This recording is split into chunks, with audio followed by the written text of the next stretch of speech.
Americans on military troops get attacked now for a 59th time in the Middle East. And it kind of makes you wonder, how much is enough? America has attacked, the USA has attacked back here only a handful of times, really, and only symbolic attacks back. And it kind of makes you wonder what the heck is going on. Also, does Iran have new technology and the materials to make nuclear bombs? I'll give you the details of it in this video. Israel finds weapons, military equipment used by Hamas in key Gaza hospitals after a new raid, the IDF says. Take a listen here.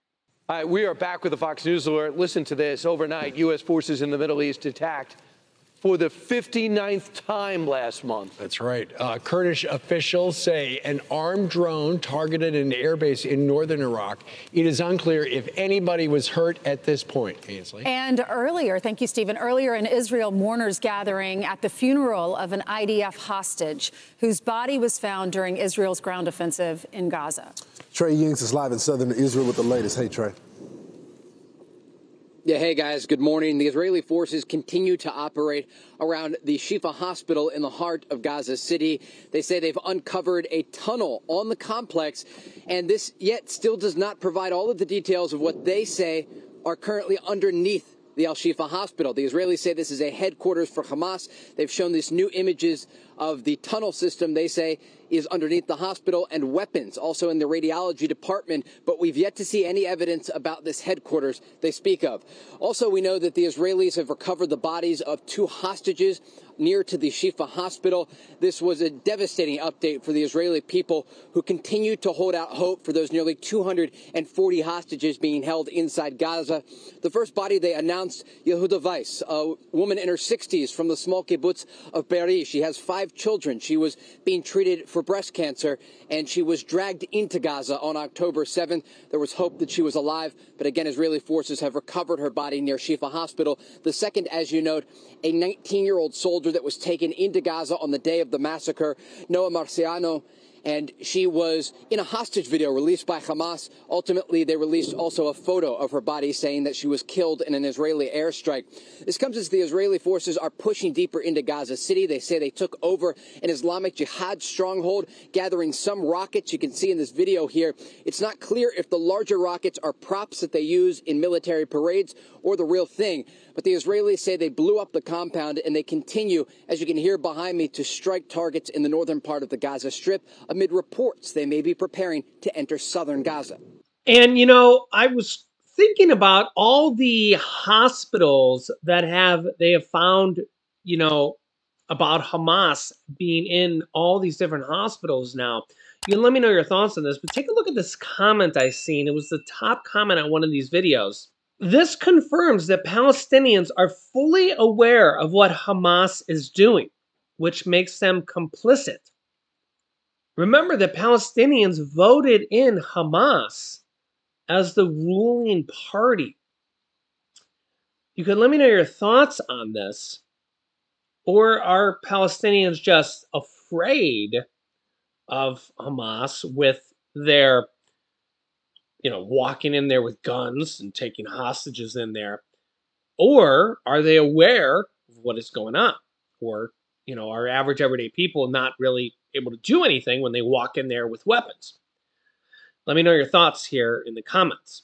This also comes here as Israeli forces have also strike an Islamic Jihad stronghold in Gaza, killing Hamas terrorists in a school. Again, you see the repeated techniques here of Hamas hiding in schools and hospitals. And really, their no-hold-bars techniques, they honestly don't give a flying bird. And it's really just this kind of, it's more than sad. Also makes you wonder how it was even before this war, what had been going on also as well. with the citizens and everybody that had lived there also before this. You guys can let me know your thoughts here in the comments.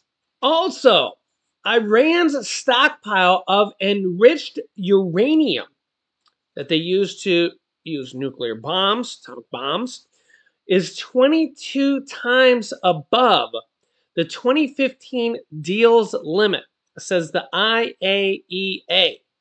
The United Nations nuclear watchdog decries Tehran's ongoing ban on its inspectors, says their ouster in September has seriously affected the agency's work, making many people wonder what is going on there. Take a look at this. The International Atomic Energy Agency, the IAEA, has estimated that Iran's stockpile of enriched uranium has reached 22 times the limit set out in since collapsed 2015 nuclear accord, according to a new report by the United Nations Nuclear Watchdog. In a confidential quarterly report distributed to member states, the IAEA estimated that as of October 28th, Iran's total enriched uranium stockpile was at 4,486.8 kilograms, an increase of 691.3 kilograms since the last quarterly report in September 2023. The limit in 2015 deal was at 202.8 kilograms. The IAEA report said that according to the agency's assessment, as of October 28th, Iran had an estimated 128 kilograms, which is about 282.9 pounds of uranium enriched up to 60% purity, which represents an increase of 6.7 kilograms since its September report. Uranium enriched at 60% purity is just a short technical step away from weapons grade level of 90%. In its report, they said that to bar several inspectors as, quote, extreme and unjustified, saying it directly and seriously affected the agency work, marking a new low in relation. Iran in September withdrew the accreditation of several inspectors. And looks like the reason they did this is that these inspectors have, quote, rare and expertise and knowledge of the location of this uranium, which is used to make atomic bombs. Former President Donald Trump unilaterally pulled us, or the United States, out of the accord in 2018, saying he would negotiate a stronger deal, but that did not happen. Iran began breaking the terms a year later. Those included provisions that Iran was allowed to enrich uranium only up to 3.67% purity and maintain a stockpile of uranium of only 300 kilograms. Which it looks like they're well past that now. You can actually see here that the United Nations says that earlier this year, Iran has enough enriched uranium to build, quote, several nuclear weapons. And they're in the process of making more. Do they have the technology to make all this happen? You guys can let me know your thoughts here in the comments.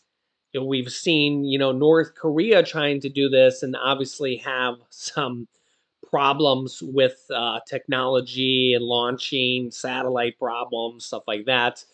You can let me know your thoughts here. The other question here is whether or not Iran's good friends of Russia and Vladimir Putin would help them out with this process, albeit they made their nuclear weapons a long time ago. Would Russia also just give them some nuclear weapons? Russia literally just gave Belarus some nuclear weapons.